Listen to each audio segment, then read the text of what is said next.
Hello students, now we see the next questions in this unit Turing machine. Explain the Turing machine with a two-way infinite tape and write its relation with a one-way infinite tape. So याच्यामध्ये दोन तीनच question जे theoretical आहेत त्याच्यामधला हा first question जो आहे तो पण बघूया.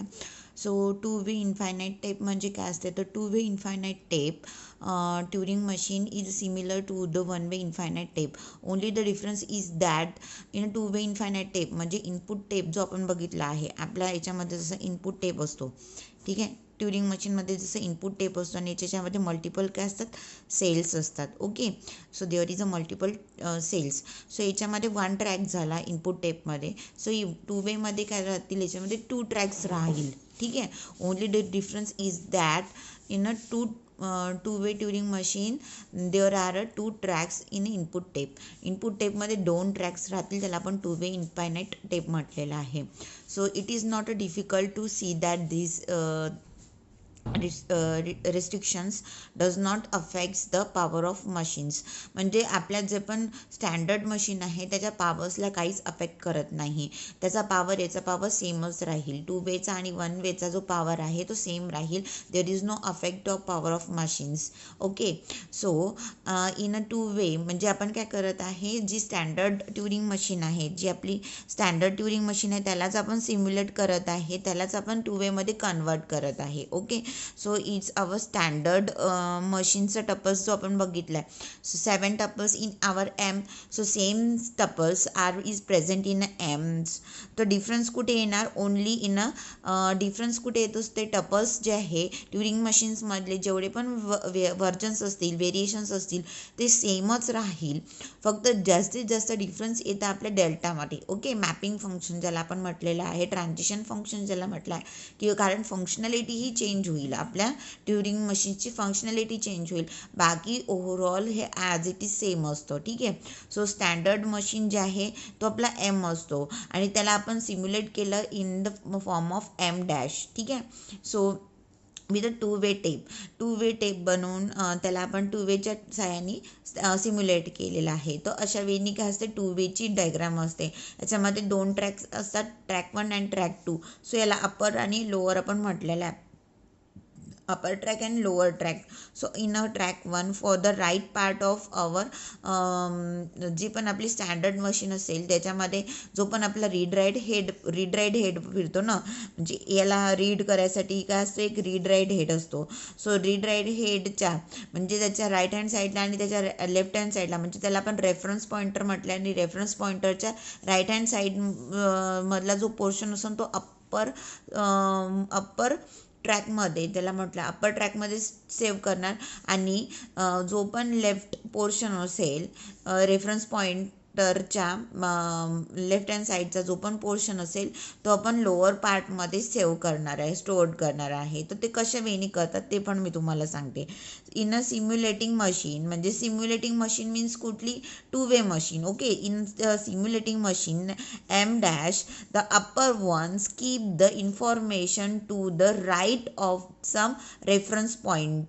ठीक आहे, म्हणजे रेफरन्स पॉईंट, आता ही जी डायग्राम आहे याच्यामध्ये एक रेफरन्स पॉईंट दिलेला आहे. There is a reference point, एक रेफरन्स पॉईंट राहील आणि हा रीड राईट हेड राहील. ओके, सो रेफरन्स पॉईंट असेल, एक रेफरन्स पॉईंट राहील आपल्या स्टँडर्ड मशीन्सचा, ज्याला आपण सिम्युलेट करायला जाणार आहे.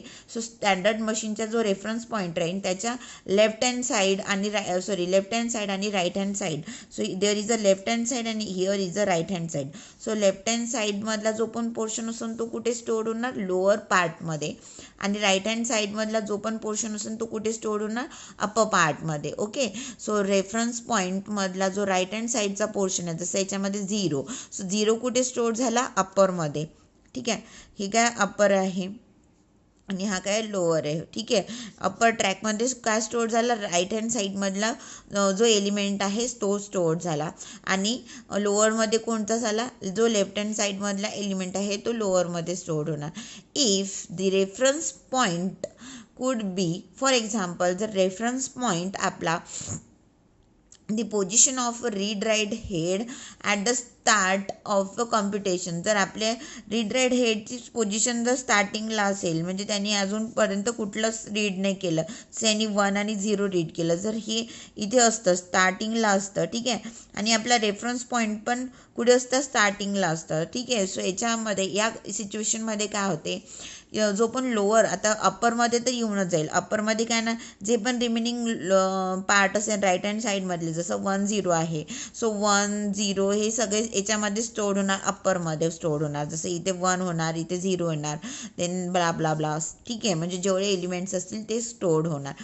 पण what about the left, lower side, कारण लेफ्टच नाही आहे ना, याला लेफ्टच नाही राहील. जेव्हा जर पॉइंटर आपला स्टार्टिंगला राहील तेव्हा लेफ्ट हँड साईडला काय राहील का, नाही राहील. सो तेव्हा काय येणार, जे पण राईट हँड साईडमधलं स्टोअर झालेलं सिच्युएशन म्हणजे स्टोअर झालेले एलिमेंट आहे ते टोटली रिव्हर्समध्ये स्टोअर होणार आपल्या लोअरमध्ये. म्हणजेच जसं इथे 1 0 जर होईल इथे 0 1 येईल, ठीक आहे. जर फॉर एक्झाम्पल जर इथे असता तर या सिच्युएशनमध्ये काय येणार, याच्यामध्ये 2 ट्रॅक, सो इथे जसं फर्स्टमध्ये काय नाही, इथे 1 येणार, इथे 0 येणार, सो याचाच टोटली रिव्हर्स जसं राहील 0 1, ठीक आहे, आणि इथे हॅश, हे स्टार्टिंग सिम्बॉल आहे, ठीक आहे, टेपमधले. सो इथे कसं येणार 1 0 0 1, ठीक आहे, म्हणजे रिव्हर्समध्ये स्टोअर्ड होणार, जसं रिव्हर्समध्ये स्टोअर आहे. So the lower track contain the right part of M tape but in a reverse order, ठीक आहे, रिव्हर्स ऑर्डरमध्ये स्टोअर होणार, एम टेपमधलेच काय होणार, स्टोअर करेल बट इन रिव्हर्स ऑर्डर. जसं इथे गेलं 1 0 होते तर 0 1, आणि ऑब्वियस आहे अप्परमध्ये right hand side, so right hand साईडला जे 1 0 होते ते ॲज इट इज स्टोअर्ड होणार. Okay, to got it. Then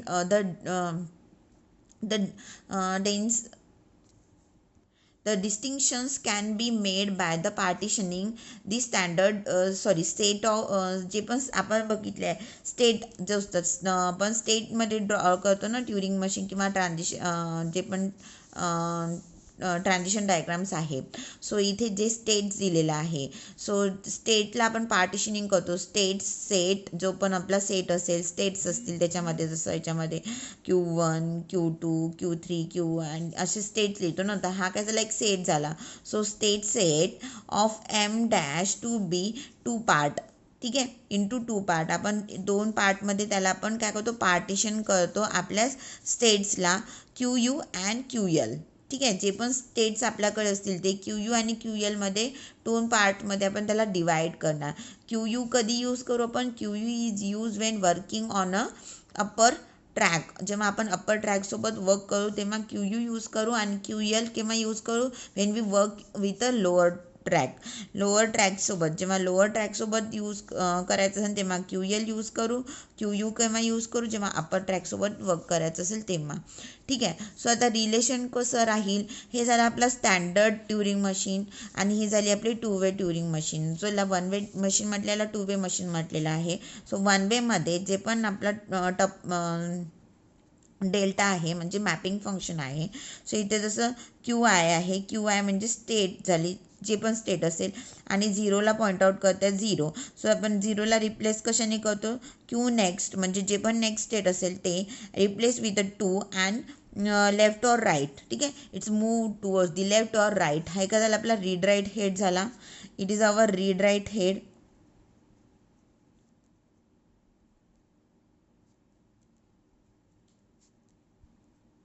ठीक आहे, रीड राईट हेड झाला, तो एक तर लेफ्टकडे मूव्ह करेल किंवा राईटकडे मूव्ह करेल, ठीक आहे. सो ते लिहायचं आहे तुम्हाला. पण याच्यामध्ये काय कसं चेंज होणार, सेम आपण याच्यात स्टोअर केलेलं आहे 0 आणि 1. सो जसं इथे याला 0ला आपण रिप्लेस केलं 2नी, सो सिमिलरली आपण या 0ला पण रिप्लेस करू शकतो का 2नी, obviously we can replace this 0 with 2. कशा आणि अशा साह्याने होणार. तर इथे काय येणार, M डॅशमधला जो पण डेल्टा फंक्शन आहे ते येणार, म्हणून इथे आपण डेल्टा डॅश दिलेला आहे. देन Q1 डॅश म्हणजे QI डॅश, देन 0 1, याच्यामध्ये काय येणार 0 1 दोन्ही पण येणार, कारण आपला रीड राईट हेड काय करते, यावेळेस 2 ट्रॅक असेल त्याच्यामध्ये जेवढे पण एलिमेंट्स असतील तेवढे सगळे एलिमेंट्स आपल्याला लिहायचे असतात, ठीक आहे. याच्यामध्ये एकच होता 0, सो म्हणून आपण 0 एलिमेंट्स लिहिलं. याच्यामध्ये 2 एलिमेंट्स आहे म्हणून 0,1 एलिमेंट्स लिहिलं. Then there is a next state and this 0 is replace with 2 and 1 is 1. ठीक आहे, 1ला आपण 1नीच रिप्लेस करणार and move towards the left. ठीक आहे, म्हणजेच आपण सेम आपण 1ला रिप्लेस केलं का नाही केलं, 1ला आपण ॲज इट इज ठेवलं, फक्त we replace this 0 with 2. Okay, so हेच म्हणजे काय केलं आपण, कशाला धक्का न देता कशालाच आपण धक्का न देता आपण सिमिलरली सेम फंक्शनॅलिटी यूज केली आहे. जसं आपण स्टँडर्ड मशीनमध्ये 0ला रिप्लेस केलं, सेम आपण ह्याच्यामध्ये पण रिप्लेस केलं. सो दोन्ही पण मशीन जे आहे, म्हणजे जे मशीन स्टँडर्ड मशीन वर्क करते, कम्पॅटेबिलिटी करते, जे पण प्रॉब्लेम सॉल्व करायची क्षमता त्याच्यामध्ये असते, सेम क्षमता आपल्या 2 ट्रॅक्समध्ये पण असते. हे आपण आता बघितलं आहे. Okay, so it is the our answer in this example.